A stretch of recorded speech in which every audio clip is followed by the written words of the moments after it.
What's going on, golf fans? It's your boy Gsluke here with our course breakdown for this week's Waste Management Phoenix Open, one of the most electric events all year in terms of crowd noise, an electric finish for holes 15 through 18, a lot to look forward to. So in this video, going to break down everything you need to know about this week's venue, TPC Scottsdale, the stadium course out there, beautiful, great from the scenic perspective, lots of infrastructure set up for the fans, so you're gonna really get that stadium atmosphere here at the quote-unquote stadium course. And then on top of that, probably the strongest field we're gonna see the entire year. It's one of the elevated events by the PGA Tour. We've got guys like Rory McIlroy teeing it up. Of course, all the studs like a Jon Rahm, Scotty Scheffler, so on and so forth. But towards the middle to bottom end range, just filled with tons of studs. Everyone and anyone will be teeing it up in Scottsdale this week. So a lot to get into from the betting and DFS side. But before that, let's make sure that we know the venue for this week, right? The kind of skill set for success that is going to play well around this track. And most importantly, some of the key metrics and comp courses that I'm using to try and identify those top end plays. So a lot to talk about. Let's go ahead and get this thing started. All right, finally away from the multiple course setups, which can be fun for a few weeks, but by the time we've gone through 2-3 weeks of them, it gets a little bit annoying, especially tracking your bets, trying to figure out who's actually in the lead at the golf tournaments when it comes to shots gained. This week, we're back to our typical tour setup. TPC Scottsdale, the main course this week over there at the stadium course, a par 71, just over 7,200 yards, and one of the more iconic venues that we have on the entire schedule. If you've played in any sort of golf video game, you've played this course, you've seen the stadium course in action, might have been your favorite course to play in a few of those video games. A ton of risk-reward holes, drivable par 4s, 16th, the stadium hole, the most iconic par 3, I'd say outside of 7 at Pebble Beach that we had last week, and all of the PGA Tour. Just a lot to look forward to. But just a few specifics to make sure we're on the same page here. So like I said, just over 7,200 yards in terms of the length of the golf course. Typically plays a little bit shorter out there in the desert. The air a lot less thick than what you had over there for some of the coastal tracks, like a Pebble Beach and a Farmers Insurance Open. And on top of that, it tends to be extremely hot, right? So the hotter, the drier the air, the further the ball is going to travel. And both of those are optimized in a desert style golf course like we have here at the stadium course. On top of that, we have large greens. They're just over 7,000 square foot per green, making them some of the larger surfaces that you have on the PGA Tour. That's reflected in the GIR average, which was 72.6% there last year, which is almost a whole 5% higher than your tour average. Looking at driving accuracy, a little bit of the tale of two different stories there, right? High GIR percentage, but relatively low driving accuracy at just 59.7%. That's a whole, actually a little bit more than 6% lower than what you have on average. So around this track, it's more of a bomb and gouge sort of affair. The rough isn't very penal at all. In fact, it's a 2-inch rye/fescue overseed. So typically, a different surface out there. I believe it's either a POA or a Bermuda baseline out there, but all of that is going to be dormant this time of year. So you're looking at that rye fescue that's only 2 inches long. Both of those grass strains tend to be a little bit less dense than Bermuda grass or something like a bent grass like we have for a lot of the summer months on the PGA Tour. So that's why you see the low fairway percentage. A lot of players are comfortable hitting out of that rough, and as a result, give a little bit more to their drives. In fact, this is the course with the highest average driving distance on all of the PGA Tour at over 311 yards. That's a whole 21 yards higher than your PGA Tour average. Part of that, probably due to the field strength, right? A lot of your top end players tend to hit it a lot further than some of their counterparts on tour, but also those dry, very hot conditions that I was talking about before, all contribute to that effect. Moreover, we have greens that are running at 12 on the Stimpmeter, so they're relatively large. They tend to be running fast, and they are a POA rye overseed. So kind of similar. It's that Bermuda base that is overseeded with the POA ryegrass mix. Very similar to what you get for TPC Sawgrass for the Players Championship, similar kind of greens. Valspar Championship. A lot of the Florida courses this time of year have a similar kind of overseed. I believe Austin Country Club has the same kind of effect going on. So you're going to see a lot of golf courses over the next month, maybe month and a half on tour, that have some sort of overseed as the dominant grass type over the next few weeks. So it's kind of tough to get a read on, what the dominant strain is going to be. We'll have to keep an eye on some of the media throughout the week that'll be able to give us an idea. But this time of year, these tend to be some of the smoothest green surfaces that you'll have all year. And you won't really see one strain really sticking out. So when you're trying to look at like Bermuda numbers or like POA, that sort of thing, it's kind of hard to do. So what I tend to do is take a look at all the courses that have the same kind of situation going on. And like I said, a lot of them are over the next 4 to 6 weeks. So you can take a look at all of those different tracks that have the hybrid surface. And in my opinion, that's the best way to find those hot putters. Last year, guys like a Scotty Scheffler absolutely went off during this stretch. I mean, Sepp Straka got hot. You have guys like Sungjae Im who tend to make this part of the year some of their best results. A lot of that can be correlated to the green types that we have on this part of the schedule.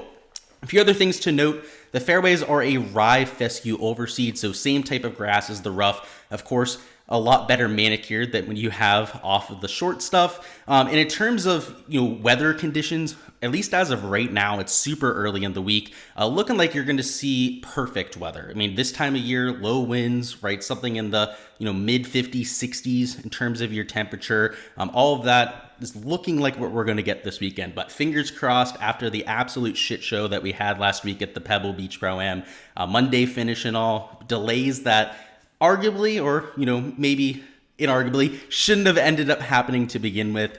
Doesn't look like we're going to have any of that sort of stuff to worry about this time around.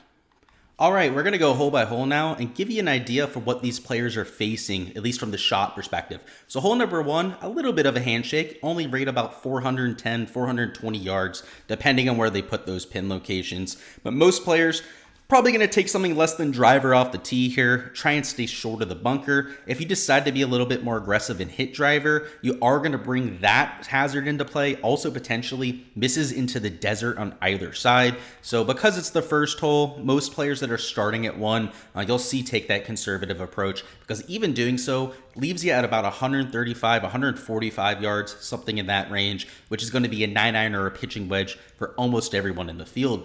So hole number 2, a little bit of a handshake as well. I'd say not every single hole here is going to be extremely straightforward. The one difficult part of 2 is the tee shot. You do have these bunkers to the right, which make shots into the green a little bit more difficult, certainly not impossible, but on the left side, you can't miss there either. You have this desert natural area over there, which brings a lot of variance into play. There are shots that are going to be just fine out of the natural area this week, and then shots where you're going to be completely stymied, taking it unplayable. You're going to see plenty of those over the weekend here, and people chipping out sideways. So it's all up to luck when you end up in that natural area, which is why, with just about a 25-yard area to land it, it's closer to like 25 back here where you have the larger landing area. Up here, it narrows down to something closer to like 20 or probably closer to like 17, 18 yards the further down you go. So you're looking at hard to hit fairways around here. That's why shots gained off the tee is always correlated to a lot of the players doing well, as well as shots gained approach, which is the case every single week on tour. So that one's not so surprising, but you can see some of the tee shots here. It is a resort style course. It is a TPC course, but perhaps a little bit more important this week than at most of these sort of tracks. Hole number 3, a par 3, it's 563. So if you get it in the short stuff, you're definitely going at this in 2. You're going to see a lot of players end up in this little ditch in front of the green. It's another one of those natural areas. One thing that they have done here is you can see they've taken out a lot of the rocks and shrubbery in front of this par 5, just because of how many people end up getting into that with the fact that it is a par 5. A lot of people want to go for it in 2. So you're not screwed if you get into this natural area, but it's not the easiest shot to control your spin, to get the perfect contact that you're looking for, that you'd be able to get out of the fairway. So some shorter hitters like a Ches Reavie, he's taken the strategy of laying up here almost every single time. Unless it's downwind, unless he absolutely mashes a drive, he's really gotten it done here by laying up to the end of the fairway and just hitting that little flip wedge shot. So multiple different ways to get it done around hole number 3, but if you're one of the longer hitters on tour, you get it in the fairway, you should have at the very least a decent chance at making a birdie, if not an eagle. Hole 4 is 188 yards, pretty straightforward par 3. Have to say that the green surfaces for the par 3s tend to be some of the smallest on property, and hole number 4 definitely lives up to that. It's one of the smaller greens that you have. It requires a little bit more precision than some of the other holes. And with the shaved down fairway areas, something to note about this course is around the green, you're not going to see a lot of rough. It's mostly just going to be shaved down fairway areas. Adds a lot of difficulty. If there were rough around the greens here, slight misses are going to end up right off the green, right? The rough's going to grab it. You're going to be like 20, 25 feet away from the green. You miss here with these elevated greens. They're not just, shaved down. They're also elevated greens. You're going to run off a solid 20, 25 yards from time to time, creating some extremely difficult around the green shots, which, when we get to the key stats, I told you off the tee, going to be a little bit more important this week. Around the green, important for that same exact reason that we went over. Hole 5 here, it's 474, so this is one of the more difficult holes on property, no doubt about it. The tee shot difficult with the natural area to the left, the fairway bunker to the right side. But get it in the short stuff. You have a massive green out here, so while it's a difficult tee shot, you do have one of the easier greens to hit on the entire property. So not impossible, just definitely not quite the birdie look that you'll see on a lot of the holes around TPC Scottsdale. Next up, you got a 443-yard par 3. It's a slight dogleg from right to left. You see all this Weiskopf bunkering out there, which it's not impossible, right, to hit these greens out of the bunker. But if you're looking to apply spin to the golf ball, have that consistent strike, you want to be avoiding these fairway bunkers. So not only are you looking for guys that can hit it a long way off the tee, take advantage of that increased driving distance that you see around this track, but you also want guys that can keep it in play. So some of those elite drivers, like a Scotty Scheffler, not a surprise to see them, win this last year. The top 5 also littered with solid drivers. Hole 7's 223, another one of the par 3s with a small surface. So again, some of the more tricky holes on property are those par 3s.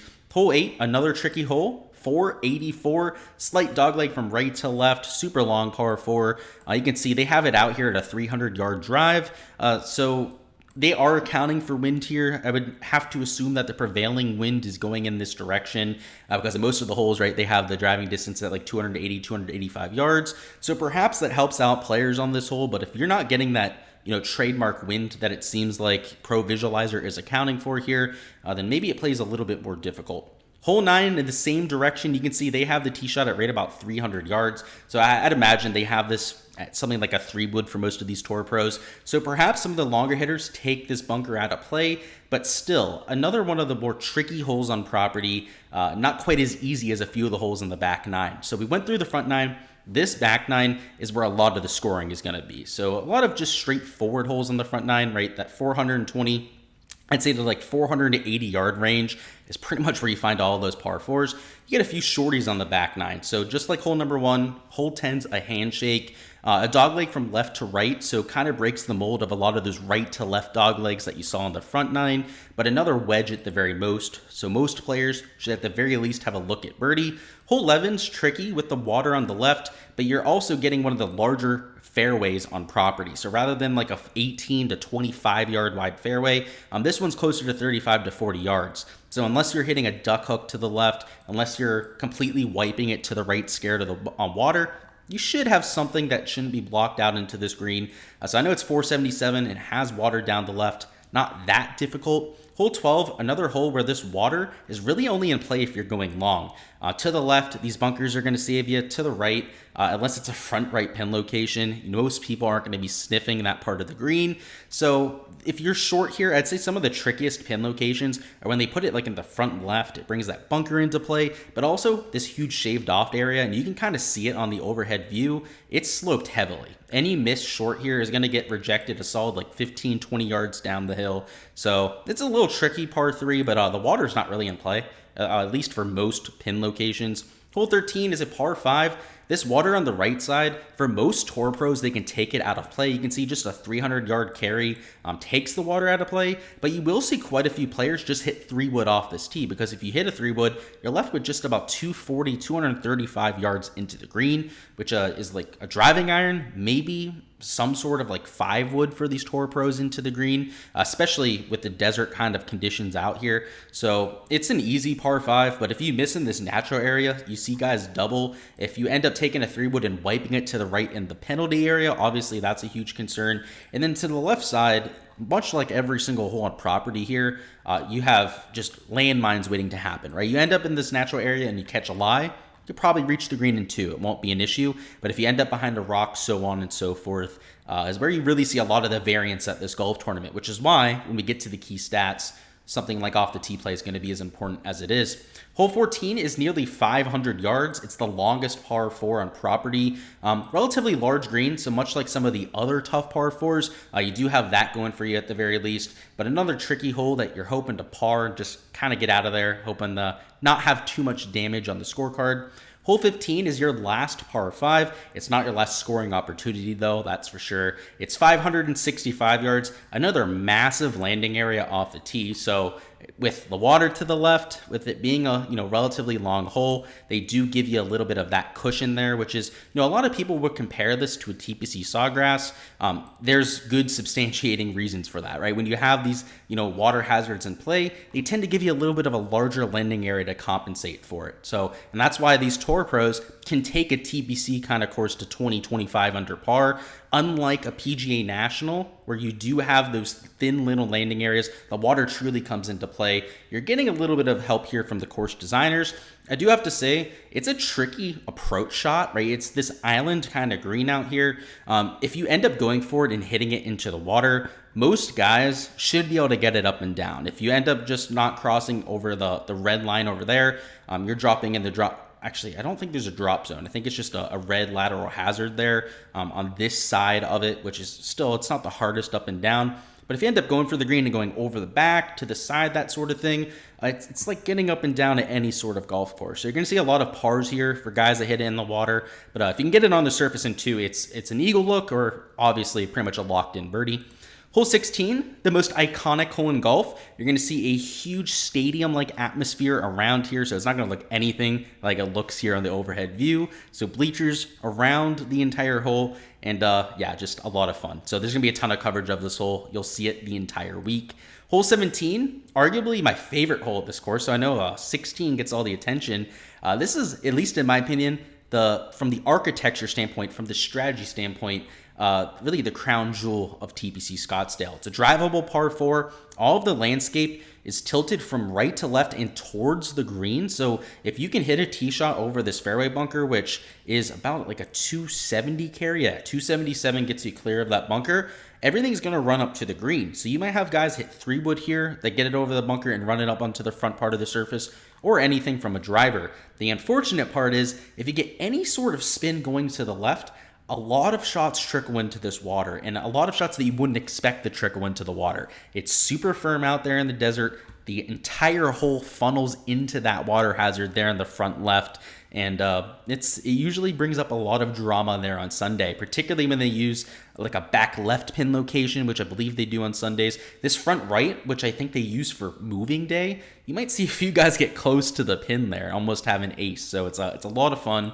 Hole 18, it's 449. It's pretty tricky. I'd say if you're long off the tee, you have a massive advantage, because you can take this fairway bunker to the left out of play. I've seen guys like DJ just smash it. She's not the fairway bunker, the water hazard out of play.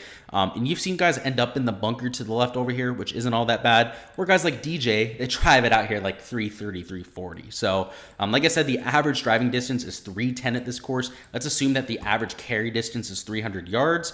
Let's see, if you're 5 yards longer than average this week, you can take the water out of play. So expect to see a lot of aggressive play here on for the 18th hole. And even for somebody who's in contention there on a Sunday, you could see them just really take out the big dogs, try and smash it out there. Because really the only thing you can't do here on 18 is hit it in the water, right? If you end up with one of these fairway bunkers, so be it. You can probably still at least get it up there to pin high.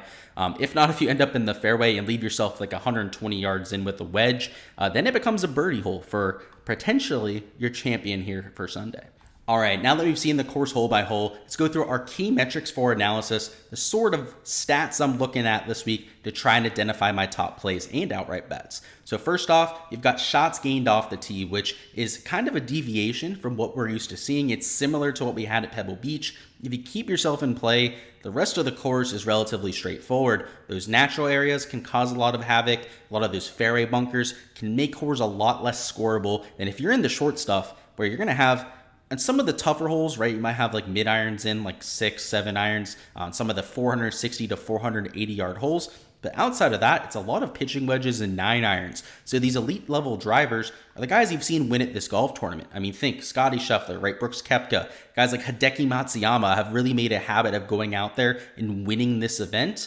Don't be surprised to see those ball striking phenoms at the top of the board, and especially with this strength of field, right? Not only do you have the skill set favoring those sort of players, you have all of the best teeing it up this week. So you're going to see a lot of those guys at the top. And number 2, unsurprisingly, shots gained approach. So kind of coinciding with the off the tee play. If you can put yourself in position, it's all about hitting the right tiers of these greens. They tend to have quite a bit of undulation, some tricky around the green shots. So making sure that you first off manage your misses, make sure that you're not missing in places that are absolute jail. That's extremely important. And on top of that, hitting the right tier of the greens and setting up realistic birdie looks is something that you've got to do as well. If you're hitting the ball 25, even 30 feet away from the hole, a lot of times you're looking at like a 1, maybe 0.5% make rate.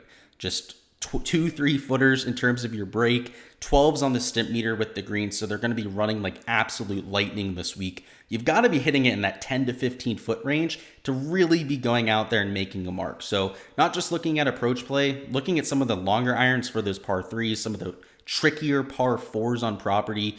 So I am emphasizing those long irons a little bit more, but more than anything, looking at opportunities gained and also opportunities plus gained for a lot of the players on tour. The guys that can actually stick it there to 10 to 15 feet and make some of the putts around this track. So not a surprise that like Scottie Scheffler is typically in the top 5 on tour when it comes to those categories. Won here last year, Sahith Theegala up there in contention, of course. And then guys like Hideki, right? Guys like Brooks Koepka were leading the tour in these categories when they were in their prime and winning these golf tournaments. So definitely a stat I'm looking at there as well. And at number 3, maybe a little bit more surprising, is shots gained around the green. Those shaved off areas, those tricky up and down shots that you have on pretty much every single hole if you miss, are really the name of the game here. A lot of the guys that have won this tournament, Hideki, one of the more creative around the green players, we know Brooks can take on a firm and fast around the green course, so that's not a surprise. But Spieth, right, showed up here last year. Guys like Scottie Scheffler, another Texas-born guy. So there's something going on there with those Texas guys that know how to play the ball along the ground, have a lot of success around Scottsdale. So that's something that I'm considering. Another thing I'm considering is shots gained at courses with these shaved off greens around the green. So there's kind of an art form for being able to play at these courses. It takes a lot more creativity. A lot of times you have to have the along the ground shots in your arsenal, but also the shots up into the air, flop shots, to be able to compete at these sort of tracks.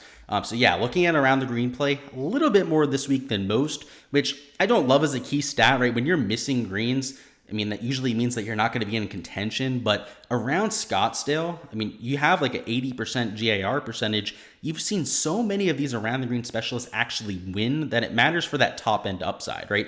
To win a golf tournament, you can make 25 to 30 birdies. You'll see plenty of guys do that this week, but to actually get up there into contention, it's how many times you can save par when you're not hitting those greens. So, I hear a lot of backlash about it. I've actually given a lot of people crap for using around the green as one of their top stats, particularly for fantasy purposes.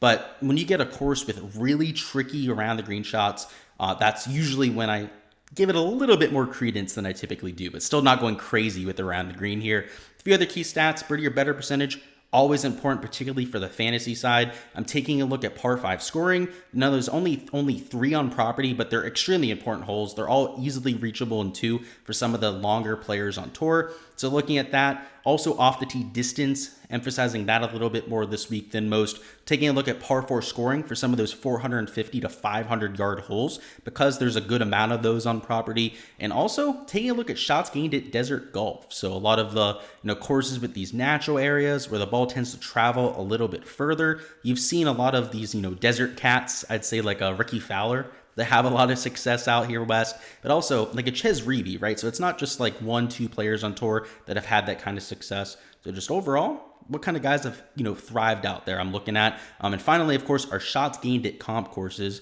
which we'll go ahead and hop into right now. All right, and now for our comps. At number 1, we've got TPC Summerlin, so another desert style course. TPC setup, the PGA Tour obviously had it designed for tournament play. So you see a lot of these wide fairways, greens that are relatively large, and kind of just that TPC style of golf succeeding there. So, KH Lee, right, go ahead and fire him up. Of course, at Summerlin, you've seen him have a little bit of success around the Phoenix Open in a limited sample size. But yeah, another one of those courses I'm looking at, not just because of the TPC look, but another desert style course as well. Now the scoring at Summerlin tends to be a little bit better than what you're going to get this week at Scottsdale. I'd say the main difference would be the difficulty of around the green shots. This week, going to be a lot harder to get up and down than what you have there for the Shriners. So not a perfect course fit, but then definitely checking a lot of the boxes that I'm looking for and something that I'll be using in my models for this week. Next up, we've got TPC Sawgrass, the home of the Players Championship, another course with the same kind of green type that you're going to get this week. So it's that Bermuda overseeded with, I believe it's a different strain of POA over there for the Players Championship, but carpet-like greens, they tend to run like fire, like absolute lightning over there in Jacksonville. So a lot of crossover from that perspective. Off the tee, a lot of difficulty as well. So a lot of the off the tee specialists tend to have a lot of success at the Players. So from the skill set standpoint, visually off the tee, I think they look very similar. From the bunkering standpoint, a lot of the water hazards, of course, one's in Florida, right? The swamps up there in Jacksonville, the others in a desert. So there's obvious differences, unlike what you have there with Summerlin. But from this playability standpoint, a lot of crossover, and you've seen a lot of crossover in past champions, most notably like Webb Simpson, Ricky Fowler, right? Some of your past champions over there at the Players as well. And finally, we've got Innisbrook, the Copperhead course, another one of those Florida courses with the same kind of greens that you get here at Scottsdale. And on top of that, you also have an emphasis on ball striking, a long course over the Valspar that plays a little bit longer because the air isn't quite as hot, right? Isn't quite as dry as what you get out there in the desert. So the air tends to be a little bit denser, a little bit harder to get the ball through, but you also have really tricky around the green shots. Now, from the shave down perspective, there are spots of the Valspar of Innisbrook that are shaved down that create some of those tricky shots, but also some spots with a rough. So it's not a perfect around the green fit, kind of like a TPC Sawgrass. Same kind of effect, spots with rough around the green and then spots that are shaved down. But at the very least, they do have those shaved down areas, right? So you kind of have to have both around the green skill sets to have success down there in Florida. But a lot of crossover from the leaderboard, from the champions perspective as well, and especially from the putting surfaces perspective. You just have a lot of crossover there. The greens tend to run like carpets. That's the same kind of overseed going on. So definitely courses that you want to consider for some of your correlation analysis. All right, fellas, that is all I've got for this week's course breakdown. Excited for the Waste Management, our Super Bowl of the golf week. Of course, excited for the Super Bowl this weekend as well. So first off, make sure you smash that like button before hopping out of here. Really helps me with growing the channel, expanding my brand. And also, make sure you are subscribed here so you don't miss any of the content in the future. We'll be posting videos going over DFS this week. We'll have our weekly live stream Wednesdays at 7 p.m. Eastern Time, touching on everything you need to know going into this super field, right? So we'll go over the weather, whether that's going to be a huge impact, which I don't imagine it will be this early in the week. On top of that, going to take a look at the chalk. So whether for DFS, some ownership, all of your live questions, we'll take a look at prize picks, underdog from the prop perspective, just whatever you guys want to touch on, it'll be your time there on Wednesday. So I love plugging that. It's the most important. It's my best show of the week, completely catered towards what you guys want. So make sure you are subscribed so you won't miss that there. So looking forward to it, guys. Should be a profitable, a fun week. Again, just ridiculous field, ridiculous course strength. So let's take advantage of it. Best of luck out there. Let's go ahead and smash in GPPs and hey, let's make this a profitable one.